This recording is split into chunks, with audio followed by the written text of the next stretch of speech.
June 18th, 2015 will mark the 200th anniversary of the Battle of Waterloo. In this battle, Napoleon was defeated once and for all. Europe would never be the same. However, in this battle, events occurred which many people would call coincidences or lucky accidents. But I beg to differ. These events were not lucky accidents, but were instead instances of God controlling history. He wrote history, and all the events in it were planned before the world began. It is my goal to walk you through this battle and point out a couple of providences and what could have happened if these providences had not occurred.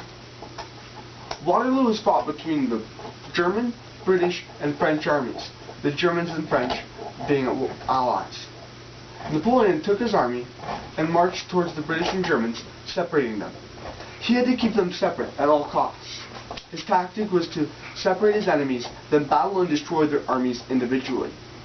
Napoleon, with part of his army, attacked the Germans and defeated them, but he did not destroy them. They retreated still intact.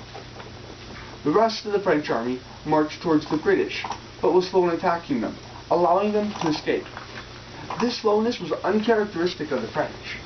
If they had attacked, they would have crippled the British.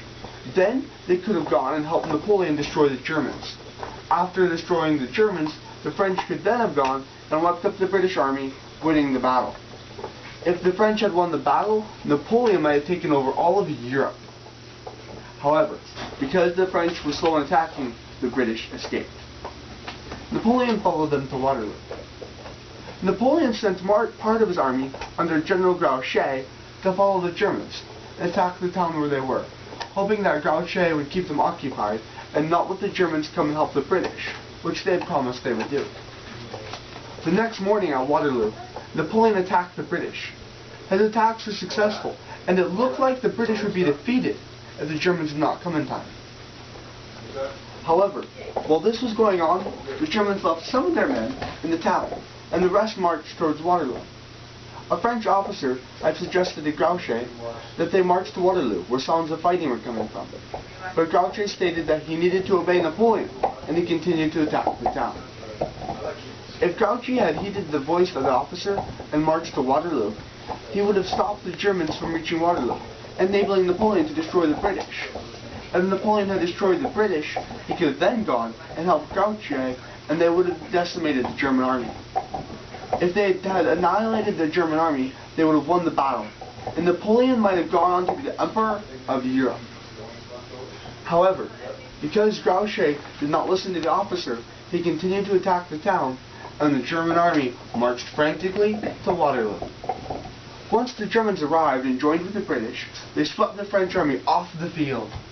The French army fled, and Napoleon was captured and put in exile, where he would die. The Battle of Waterloo could have had a completely different outcome than it did.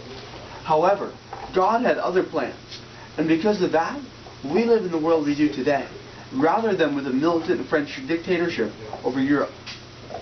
God had every moment of Waterloo under his control, and just as he controlled every moment of Waterloo, so he controls our lives as well.